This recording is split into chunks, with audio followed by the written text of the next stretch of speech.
Jason Carter, he was there for the latest runoff election, and Jason Carter, he is joining us now. It's a pleasure to talk to you. We talked to your grandfather just last week. Both of you were there in Egypt, and since the election, we've got the winner here. The military is still very much in power. How do you see this playing out? Well, the most important thing about this election that we observed being there was that the political context in which it occurred outweighed almost the actual conduct of the election. I mean, as you know, we're now faced with a democratically elected president, but the military rulers have dissolved the parliament.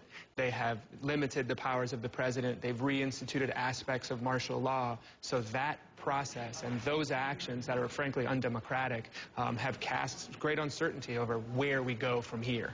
Do you have any suggestions in terms of where we go from here? Because it does look like a situation that is quietly out of our control and really part of the Egyptians' control, I mean, the military. Well, there's no doubt. I think that outsiders can't push Egypt. I mean, the outcome and the steps that take place from here on are going to have to be determined by the Egyptian people. They've decided, they've embraced democracy and demonstrated their democratic spirit. I mean, they've been to the polls 5 times in the last 16 months. So they're going to demand democracy. The most important aspect of the transition that us outsiders can control or look at is how they get to their constitution that's going to be the foundation for a democratic Egypt. That's the key process. Now, so far, Morsi has said he's calling for unity. He says he's going to uphold the treaties between Egypt and Israel. And it was just last week, your grandfather, who said that he believes, because he knows Morsi well, that Morsi will be good for the country. I want to play a little bit of our phone conversation. Sure. The international community will rally to support democracy and freedom in Egypt. Then, yes, I think the military will have to back down.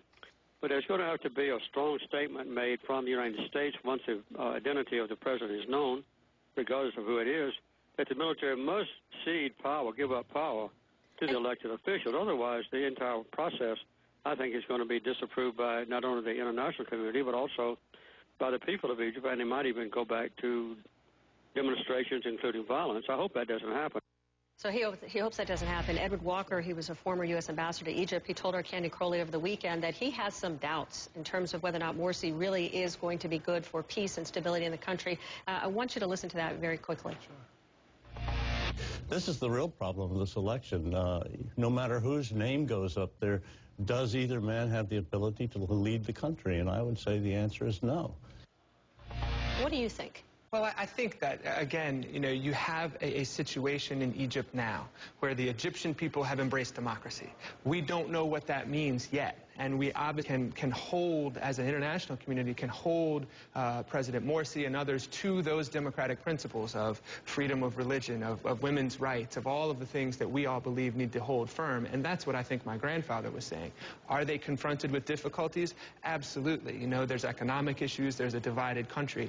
But I believe that if we continue to put the pressure and ensure that this democratic transition takes its steps, as halting as they may be, we're going to get to a better place. And again, you know, sometimes in a democracy, the results are troubling or surprising, but that's what democracy is about. Do you think it changes the identity of Egypt, the fact that now you go from something that is secular to Islamist, and you've got, you know, 10 million Christians who are living in that country, the issue of women's rights that's still unanswered?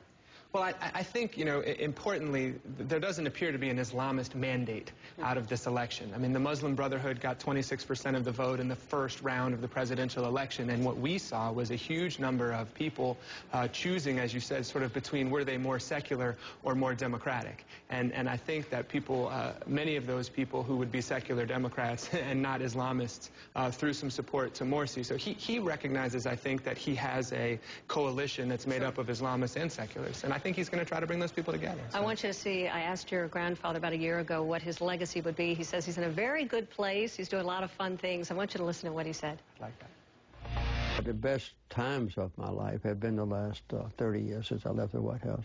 I enjoyed being president. I wish I could have been reelected to a second term. But I think the experiences that I've had since then have been the most gratifying and the most challenging and most adventurous and the most unpredictable in my life.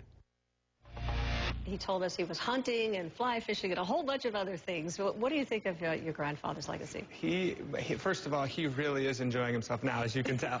I think he kind of thinks that losing that election was a promotion. You know, he loves the Carter Center and what he's able to do there. And, you know, that legacy of health and peace that the Carter Center is continuing to promote will undeniably live on after he's gone. So. Yeah, he's a busy man. He is, his schedule, you should see his staff get worn out.